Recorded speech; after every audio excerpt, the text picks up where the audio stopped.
Hello everyone. In our last lecture, we discussed about how can we convert an ERD model to a dimensional model and what are the advantages of dimensional modeling when we use it in the context of data warehousing.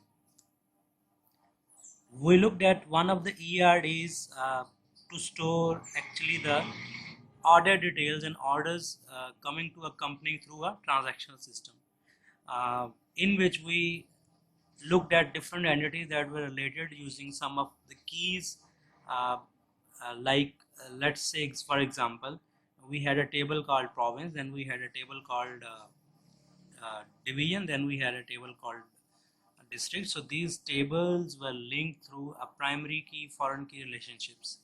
Now the main problem with the ER model, it is not good for analysis. So what we do to make analysis better, we actually convert our ER model to a dimensional model. And to do that, we use star schemas to actually convert the ER to dimensional model. So what uh, it requires collapsing of multiple entities into a single entity through the process of denormalization. So by applying the process of denormalization, we actually collapse multiple entities into a single entity. Uh, it actually limits the number of entities, but it actually requires more space to store the data, because when we collapse multiple entities, the data duplicates inside a single entity. So in order to avoid the join, we have to bear the cost of storage space. But if the storage space is not enough, so that we can actually bear the cost of storage to actually improve the performance of the analysis. So in this lecture we will discuss actually the process of dimensional modeling, that how can we convert from an ER model to a dimensional model. So what is the process of dimensional modeling? Actually there are 4 points that we will discuss in detail in this lecture. So one of the first point that is used in the conversion of an ERD to a dimensional model is choose the business process. The second point is choose the grain. The third point is choose the facts, and the fourth point is choose the dimension. We will um, go to each point in our next slides.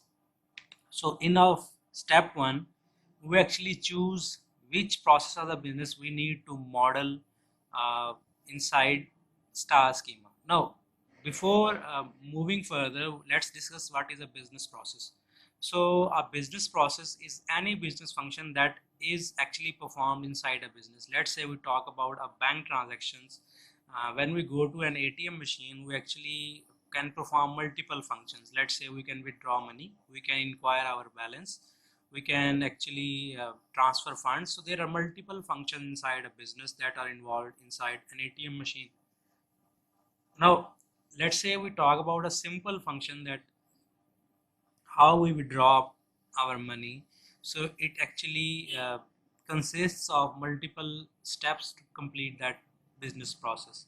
So when we talk about an ERD for a whole business, so ERD is actually made up uh, uh, along all the business processes. Actually we include all the business processes inside an ERD. So when we include all the business processes inside an ERD, the ERD becomes very complex and it is very difficult to understand all the entities and their relationships, because all the processes are merged. So inside an ERD, all the dimensions and facts are actually uh, in actually are part of multiple entities. So it is very difficult to recognize what are the dimension and what are the facts inside an ERD. But when we talk about dimensional modeling, so dimensional modeling is actually done for each process separately. Let's say we talk about a retail store. So retail store we can have multiple business process. Let's say it has a business process of, let's say, order recording. It has a business process of inventory. It has a or business process of storing the stock and recording the stock of the business. And similarly, there can be multiple processes involved inside an EERD. But when we want to look at in form of analysis on a business process, when we talk about a business process inside dimensional modeling, we actually look at all the process in separate form. So we need to actually design a separate star schema for each business process, so that analysis can be done independently and analysis can be done in a faster way. So here the term is saying a business process is a major operational process in an organization. So, and this process is actually supported by an OLTP system, a traditional database that is inside that business. So this the OLTP system records the process and actually stores the value inside the database. Let's say, for example, the business processing involves order, storing of order, recording of invoices, making or generating invoices, and storing the data of invoices inside the OLTP system. And inventory management, it means that we need to keep track of all the products that are coming and going inside the business. So these are all the process inside a retail business. So business processes are often termed as data marts, and that is why many people criticize DM as being data mart oriented.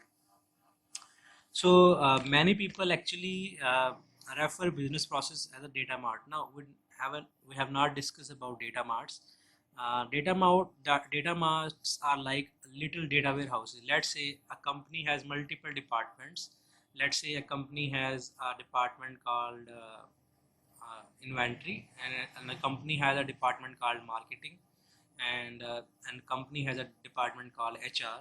So each department will have its own data warehouse, that is a small data warehouse, but it is actually using all the data that is coming inside a single data warehouse. So there will be multiple star schema that will be actually used by different departments. So business process is not a data mart, but business process is actually a simple business process that involves a one fact and multiple dimensions inside a business process. But data marts can include multiple business process, not a single business process. So many people actually consider one business process as a single data mart, which is not true.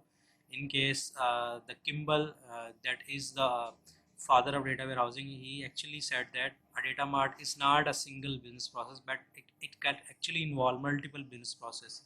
So the very first step inside actually, when we convert from an ER model to dimensional model, the very first step is to actually recognize the business processes from the ERD model and separate them from ER model, and actually design some different some star schemas to actually model those business processes. Now again, each business process will have its own star schema, and each business process will involve some fact, and each business process will involve some dimension inside.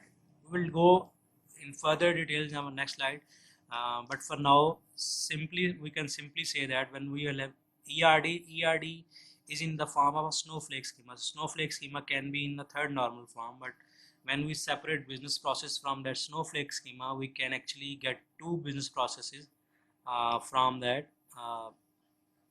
So we can actually get two business process from that single schema.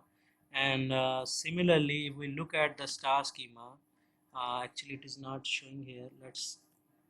So if we look at this, we can see that there can be multiple star schemas that can be generated from a single ER model or a snowflake schema.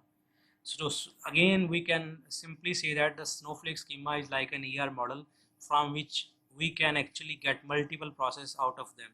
Now when we separate multiple processes from an ERD model, multiple entities collapse inside a single entity. Let's say now this entity actually involves multiple entity that we have actually collapsed inside a single entity. Similarly, this entity actually involve multiple entities that we have collapsed inside a single entity. And similarly for this schema, this entity may involve multiple entities, so the data will duplicate inside a single entity. The second point, when we want to convert our ERD to dimensional model, is choosing the grain.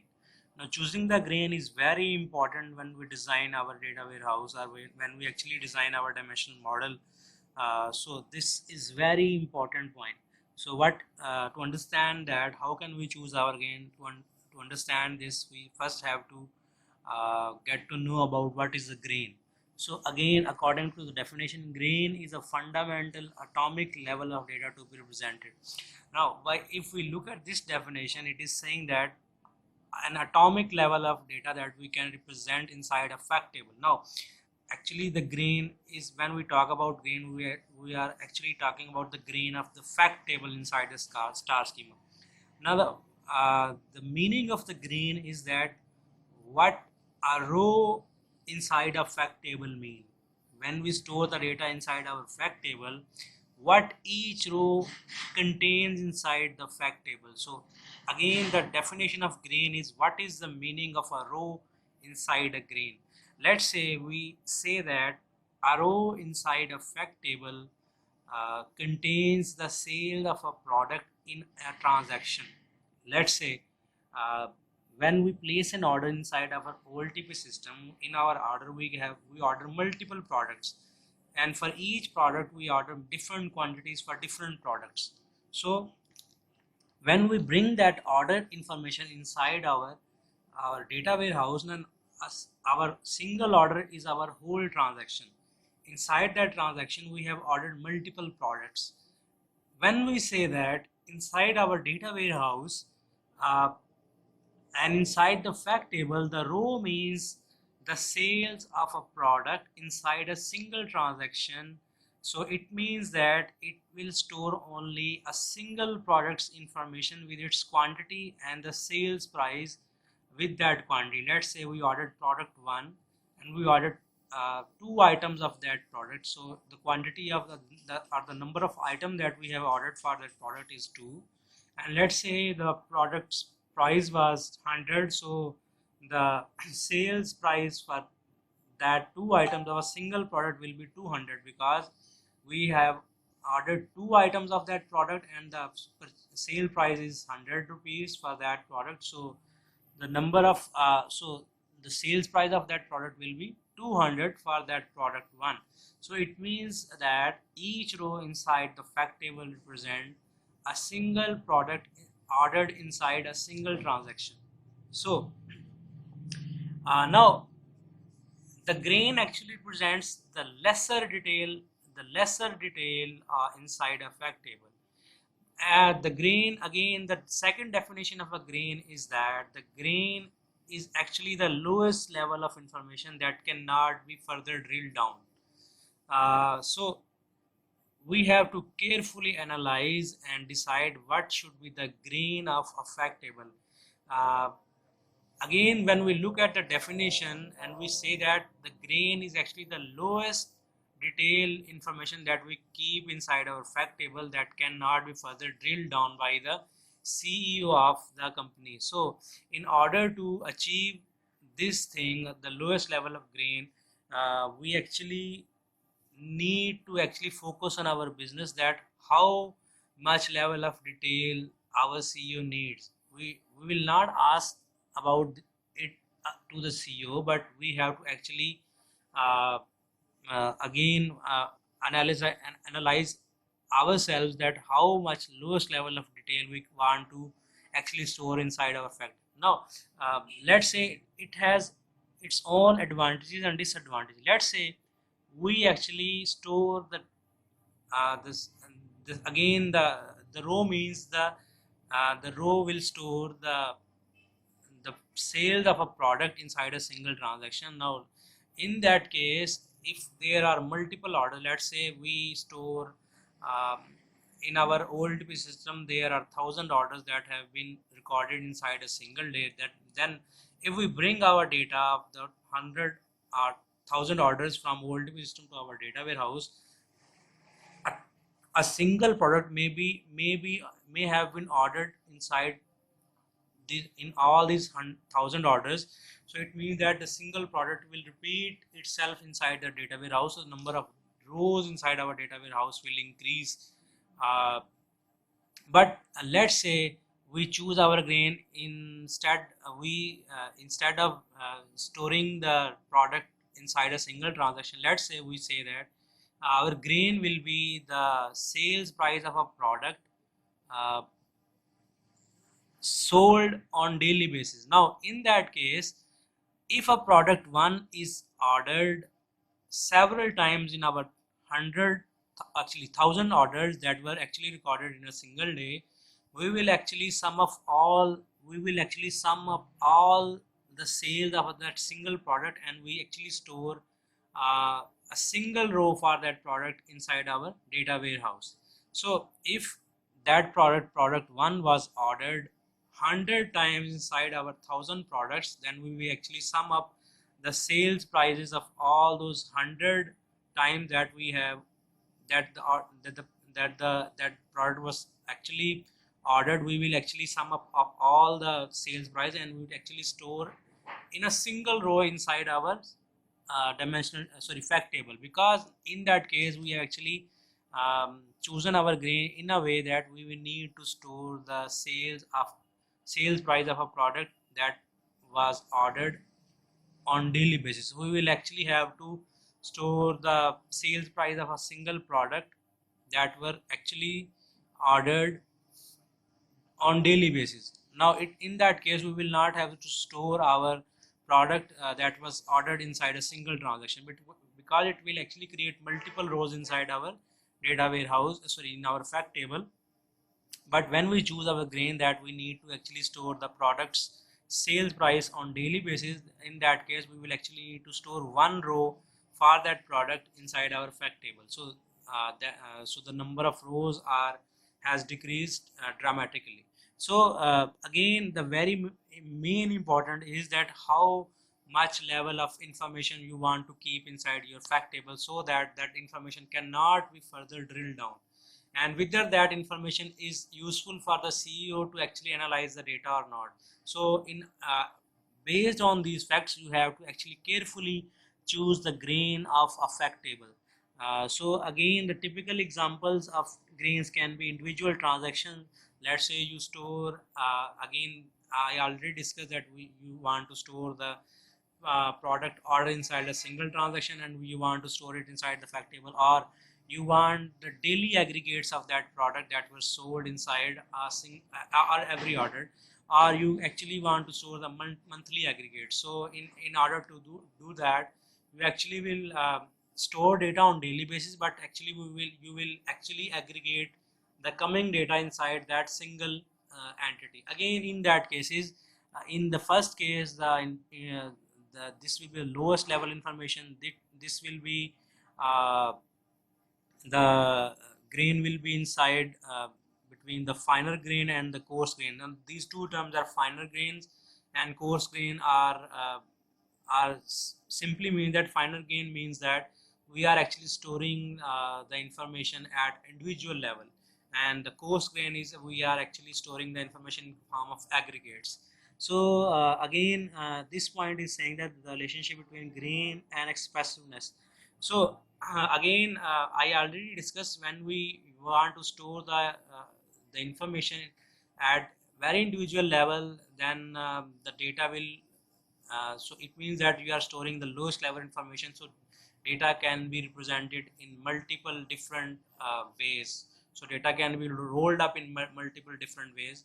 So the expressiveness of data will be much more when you have when you have a very lowest level of detail or grain available inside the fact table. But when the grain is not at the lowest level of detail, that you cannot express the data. Let's say first you were storing the data of each product inside a transaction inside the fact table, so you can actually show each products that were ordered for each transaction to the CEO. But when you actually storing the data inside the fact table on daily basis, let's say you say that this product one was ordered, so number of items, let's say 1000 number of items of that product was ordered in a single day, and the number and the sales price of those 100 or 1000 items that of that product is this value. So in that case, you cannot show that inside that 1000 items that were actually ordered for that product, for which transactions they were ordered, because in that case you have not stored the transactions or the order data with the product sale. You simply stored the number of items and the price of that item that was actually ordered inside a single day. In that case, the level of information is not at the detail level, but it is at the abstract level of detail. So you cannot express the data in more detailed form that you have actually stored inside your fact table. You are able to actually express the data according to your grain. The lowest level of grain will show the more expressed form of data, but when you have the detail that is not very at the lowest level, it will actually show the data that is not fully expressed. You cannot actually go into the detail of data uh, uh, when you have the grain that is not in the lowest detail form. Again, the grain versus hardware trade-off. Again, the point is that when you have the lowest level of grain, you will need more storage space. Again, the number of rows will increase with the lowest level of details, as we discussed earlier. So when the grain so again I discussed two terms. Final grain is for very lowest detail and the coarse detail is for uh, uh, the abstract level detail. So when you have the finer grain, you will need more storage space because the number of rows in that case will increase. And the coarse grain, in case you have a grain that is coarse grain, you have not much detail of that information, so you will need lesser storage to actually store the data. So again, you will have to choose what level of grain you want to store, so you have to make a trade-off between storage and the grain. So again, this slide is very important because if you correctly choose the grain, you will actually analyze the data in more detailed form. And again, you will have to actually make a trade-off between your storage space and again this between the storage space and the grain that you are choosing. So it is showing that this low granularity means this is a finer grain you have chosen. So this slide is showing it is actually showing that when you have now this slide is showing that the difference between the finer granularity and the coarser granularity. Again, we discussed in the previous slide that finer granularity is that when you store the information in the lowest detailed form, and the coarse granularity or the low granularity is that when you store the information in a more abstract form. And it means that you do not have the detailed information inside the low granularity. And when you do not have the information in the more detailed form, so you will actually store the aggregates in the coarser granularity. It means that you will not store the data in form of a single transaction, but you will actually some of the transaction will store the data in aggregate form inside the low granularity. Let's say you want to update the data two times. Actually, you want to calculate aggregates two aggregates per week. So let's say you have 4 rows, so you will have 8 values aggregates that after the aggregates you have done two times. But when you go between the finer granularity and the coarser granularity, you will have the, let's say you want 4 aggregates per week, so you will have 16 values. And similarly, if you want to store the data on daily basis, so you will have 24 values that will be aggregated on daily basis. Now this slide is for only understanding that uh, when you have lowest detail information, you will need more aggregates to calculate and you will have more values. It means you will have more rows in the finer granularity form. But when you have chosen the grain that is coarser, that actually stores the less detailed information, so it means that you will have lesser values. It means that you have lesser rows, but and the data will be in the aggregated form. So similarly, we can go to the further slide by looking at this slide. So this slide is saying that uh, when you actually store the data in the form of aggregates but not single transactions, so what it will do works well for repetitive queries.